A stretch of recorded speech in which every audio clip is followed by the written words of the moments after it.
गर्मी में गरीब बेटी की जादुई खास की एसी। ओह, कितनी गर्मी लग रही है। ऊपर से ये टेबल पंखा भी मरमर कर चल रहा है। एसी लगी होती तो मस्त नींद आती। तभी पंखा चलते चलते जोरदार आवाज करके बंद हो जाता है, जिसकी आवाज से गरीब सत्यकाम का परिवार जाग जाता है। अजी, ये इतनी तेज आवाज कैसी थी? क्या मालूम चंदा, पर ऐसा लगा जैसे कुछ टूट गया। तभी भारती टेबल पंखे को देखती है। पिताजी, वो देखो, टेबल पंखा टूट गया। पंखा टूटा देखकर पूरा परिवार दुख जताने लगता है। हे भगवान, ये क्या, एक और परेशानी बढ़ा दी तूने हम गरीबों पर। ये टेबल पंखा ही तो इस गर्मी में हमारा इकलौता सहारा था। अब तो इस गर्मी में हम बेहाल हो जाएंगे। कितना कहता था मैं कि दिन में पंखा बंद रखा करो, सारा दिन तो चलता रहता था। अब दिन रात चलेगा, कोई भी चीज तो खराब तो होगी ही ना। एक एक पाई जोड़ कर लिया था ये पंखा, अब कहां से लाऊंगा तुम्हारे नए पंखे का दाम। इसलिए तो कहती हूँ पिताजी कि घर में एक एसी लगवा दो। गर्मी भी नहीं लगेगी और नींद भी अच्छी आएगी। ये सुनकर गरीबी से झुंझलाया सत्यकाम अपनी दूसरी बेटी भारती को डांट लगाते हुए बोला, अरे चुप कर तू भारती, तेरा बाप कोई सर्विस वाला थोड़े है जो लाख रुपए महीना कमाता है। जब देखो एसी एसी एसी कहते रहती है। ये एसी सोफा सब अमीरों के घरों में होता है, हम गरीबों की औकात में नहीं है खरीदना। अजी, अब जाने भी तो बच्ची है। अब ही चलो सब सो जाओ। आस पड़ोस वाले भी इतनी रात में हम गरीबों के घर में से हल्ला गुल्ला होता सुनेंगे तो क्या कहेंगे। जैसे तैसे सब गर्मी में सो जाते हैं, लेकिन अपने गरीब माँ बाप बहन को गर्मी से बेहाल देखकर वो गरीब बेटी रात भर खुद सो भी नहीं पाई। अरे सुबह हो गई, जल्दी से साफ सफाई कर लेती हूँ, फिर बाबा के लिए चाय भी बनानी है। घर में झाड़ू लगाकर जब वो घर के बाहर आकर देखती है तो आम के पेड़ से पूरे आंगन में पत्ते ही पत्ते बिखरे थे और पेड़ पर फल लगने को थे, जिसे देखकर वो खुश हो गई। अरे वाह, आम के पेड़ पर तो बेर लगने लगे हैं।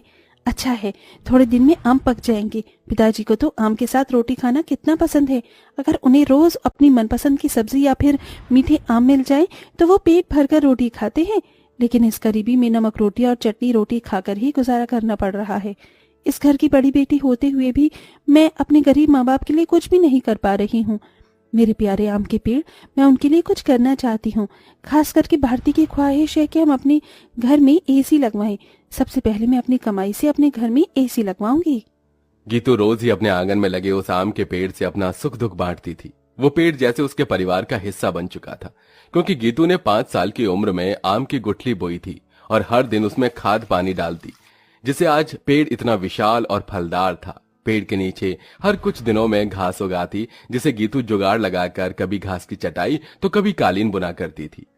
गीतू, मैं और तेरे पिताजी जमींदार के खेत पर जा रहे हैं काम करने। माँ, आप और पिताजी अपनी खेती खुद क्यों नहीं उगाते? वो जमींदार तो यही चाहता है कि हम गरीब लोग सारी जिंदगी उसकी गुलामी करें। तभी तो धूप में वो आपसे गधों की तरह काम करवाता है और सिर्फ 100 रुपए ही देता है पूरे दिन के। पिताजी, आप ही तो कहते हैं ना कि हम गरीब किसान मिट्टी से सोना उगाते हैं। हाँ बेटिया, लेकिन एक गरीब के लिए 2 रोटी कमाना रोज की कठिन चुनौती होती है, जिसे पार करना पड़ता है। सत्यकाम और चंदा चिलचिलाती कड़ी धूप और गर्मी में खेत पर आते हैं, जहां जमींदार ठाठ से कुर्सी पर बैठा था और नौकर छतरी लिए खड़ा था। ओहो, बाप रे बाप, कितनी गर्मी है, आग बरस रही है। इतनी गर्मी में तो एसी की ठंडी हवा छोड़ने का मन ही नहीं करता। राम राम मालिक। अरे भाड़ में गया तेरा राम राम, यहाँ गर्मी से मेरा कचूमर निकला जा रहा है। कहाँ मर रहा था? हाँ, अब तक कहाँ मर रहा था? चलो दोनों मियाँ बीबी खेत जोतने में लग जाओ, उठाओ हल। जी मालिक। बेचारे दोनों कड़ी धूप में उतनी बड़ी जमीन में हल जोतते हैं, उनके माथे से टप टप पसीना बहता जाता है। अजी, शाम हो गई। आज तो मालिक दिहाड़ी देने के डर से आए ही नहीं। उनकी हवेली चलकर मांग लेते हैं। पंखा ठीक भी तो कराना है, वरना गर्मी में गुजारा नहीं होगा। दोनों जमींदार के घर आते हैं, जहां जमींदार पांव पसारे एसी की चिल्ड ठंडी ठंडी हवा खा रहा था। ओहो, क्या मजा आ रहा है। हा, एसी में भैया मजा बहुत है। अरे सत्यकाम, तू यहाँ? जी मालिक, पैसे दे दीजिए। ये पकड़ 200 और चल दफा हो जा। इसी तरह दिन गुजरते हैं। दोनों मियाँ बीवी जो भी कमा कर लाते अपनी गरीब बेटी के हाथों में रख देते, जिससे बहुत ही समझदारी से गीतू घर चलाती और उसमें से कुछ बचा भी लेती। 100, 200, 300, 350, 400, 410, 420, 30। कुल मिलाकर मेरे पास अभी तक ये 700-800 रुपए ही इकट्ठे हुए हैं। इतने में एसी कहाँ से आएगी? अगर मैं किश्त बंधवाकर भी एसी ले आऊं तो फिर मैं कैसे किश्त भरूंगी?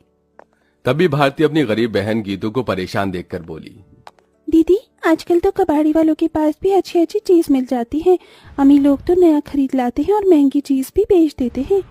हाँ, ये ठीक रहेगा। मैं कबाड़ी में से कोई एसी उठा लाती हूँ। गीतू एसी खरीदने कबाड़ी की दुकान पर चली आई। भैया जी, मुझे कोई सस्ती एसी दिखाइए। गरीब लड़की लगती है, एक काम करता हूँ, ये खटारा वाली एसी थमा देता। इसे क्या पता इसमें क्या डिफॉल्ट है। ये लो बहन जी, ये एकदम बढ़िया एसी है। ये चलती तो है ना? चलती नहीं, दौड़ती है। एकदम धूम मचा देगी ठंडी हवा की। 1000 रुपए की लगेगी। अब जल्दी से ले लो। लेकिन मेरे पास बस 800 ही हैं।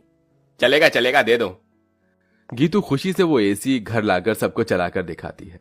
माँ, पिताजी देखो, आपकी गरीब बेटी एसी खरीद कर लाई है 800 में। अब हमें गर्मी में नहीं सोना पड़ेगा। मगर ये चल क्यों नहीं रही? 800 में कोई एसी देता है भला क्या? पैसे फंसा कर आई है जाकर। सब मुंह बनाकर सो जाते हैं और गीतू पेड़ के पास आकर रोने लगी। मेरे प्यारे आम के पेड़, वो कबाड़ी वाला मुझ गरीब के पैसे खा गया। ये एसी चल भी नहीं रही। मुश्किल से 1-1 रुपया इकट्ठा किया था। गीतू को रोते देखकर पेड़ बोलने लग जाता है। गीतू, तुम रो रही हो? रो मत, मैं तुम्हारी एसी को जादुई एसी बना देता हूँ। क्या सचमुच में ऐसा हो सकता है?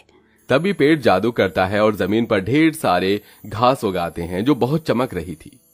गीतू, इस जादुई घास को मैंने अपनी शक्ति से उगाया है। इसे एसी में लगा दो, ये एसी जादुई हो जाएगी।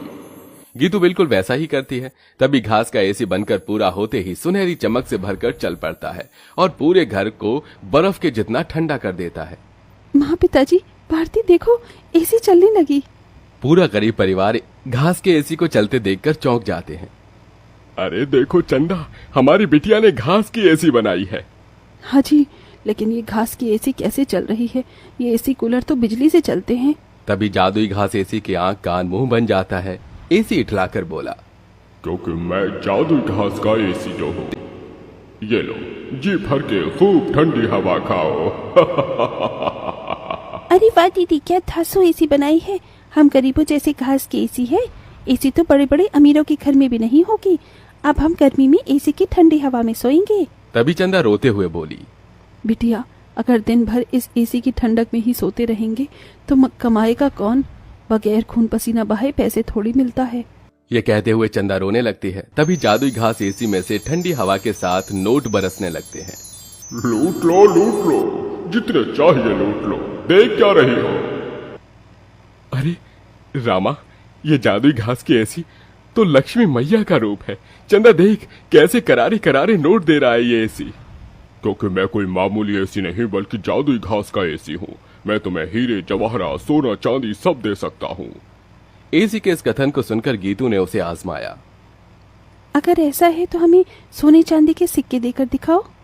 तभी एक सुनहरी चमक के साथ जादुई घास एसी में से सोने चांदी के ढेर सारे सिक्कों की बारिश बरसने लगी। तुम तो सच में जादुई एसी हो। माँ, अब आपको उस जमींदार की गुलामी करने की जरूरत नहीं। अब हमारे पास जादुई घास का एसी है। दोनों मियाँ बीबी खुशी से फूट फूट कर रोए। चंदा देखो, अब हमें और दुख नहीं काटना पड़ेगा। न किसी की ये गालियां खाकर गुलामी करनी होगी। ये जादुई घास की एसी हमें बंधुआई से छुटकारा दिलाने आई है हमारे घर। जाओ सत्यकाम, इन सिक्कों से कर्ज चुका दो।